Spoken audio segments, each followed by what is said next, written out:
I know they practice together and all, but I'm starting to wonder, do you think Monster Michael Todd really still has the answer for Corey West if they actually went at it in a competition? Ooh, competition brings different beasts. I don't. Yeah, look, Michael Todd, you can never count Michael Todd out, right? You just can't. Even though he's lost the last couple, you can't count him out. He's one of those things that if he just went, fuck it, I'm just going to King's move and I don't care what anyone says, I think he would start to see a lot more success. But I got to ask you this, man. If the one person that's going to know Michael Todd's weaknesses, it's got to be Corey West. So Corey, I'm yeah. thinking after all these years, I think he might have an answer for the King's move. We definitely seen the Potentially. Europeans came up with the answer and they've been showing it. But I gotta say, I would think that Corey after practicing, because you could say it the other way also. Michael Todd knows exactly Corey's weaknesses and how to get him out of the track. But you also got to say, this guy is 440 pounds, trains with Michael all the time. So he might know the lane to get Michael out of and get the win. So I started What I thinking know that about the other day. Yeah, what I know about Corey is he's got no press. He quite said that. He was like, "Oh, I don't have a press," and I find that interesting because that's how I deal with the King's move. Is I get in tight and I work on the press, much like Jerry Cadaratan style. But we see the Europeans, they've worked it out too. They kind of rise and rise and rise and just keep out, getting into his fingers and can eventually just drag him over. Has Corey figured that out yet? I mean, I don't watch a lot of Michael Todd's videos, so I haven't seen their training a lot. And if Corey's really getting the pin on him more often than not in training against people that train together a lot, that's pretty telling. I want to see the gloves come off. I would love to see that. I'd love just be like, yo, let's put our friendship behind.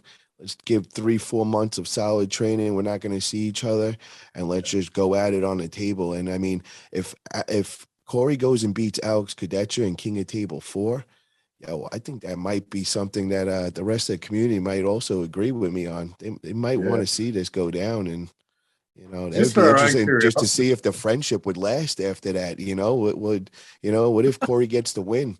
Is Monster Michael Todd going to be okay with that? Is he going to hold a grudge? That there's a lot of little questions that go along with that match that make it a Yeah. little more interesting than a typical match. I think a couple of years ago, we'll say 3 years ago,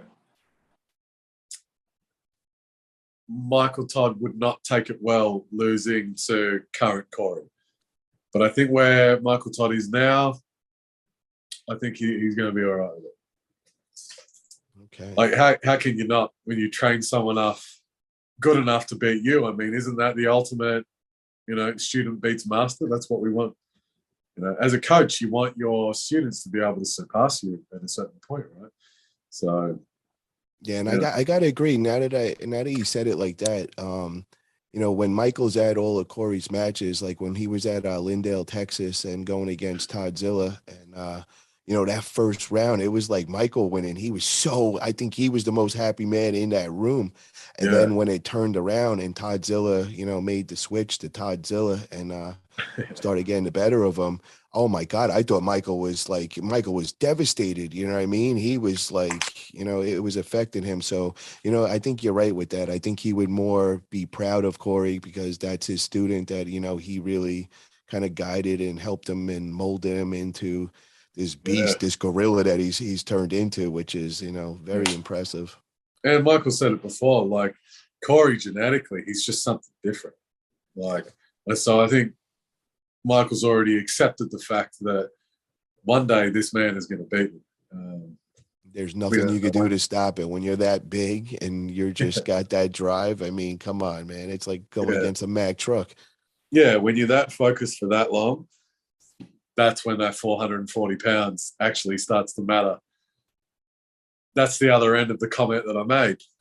About him being 440 pounds. I go, well, if he knows how to use it, then yeah, that matters. Otherwise, it's muscles that bend arms, not just pure weight. But and he has that muscle behind him, and the more focused he becomes over that, consistency versus focus and motivation, he's gonna go a long way. Yeah, totally agree. Yeah. So It'd be good to see him lose a little bit of weight, just so we can get more longevity out of him. But yeah. Yeah, I actually think he's on that, I think he's lost, 20, 25 pounds. And, Yeah. I know he cares about the health, and he's not just being stupid with his body, and he's Good. respecting it, which, that's also a big part of having longevity and being a good overall arm wrestler for a long period of time.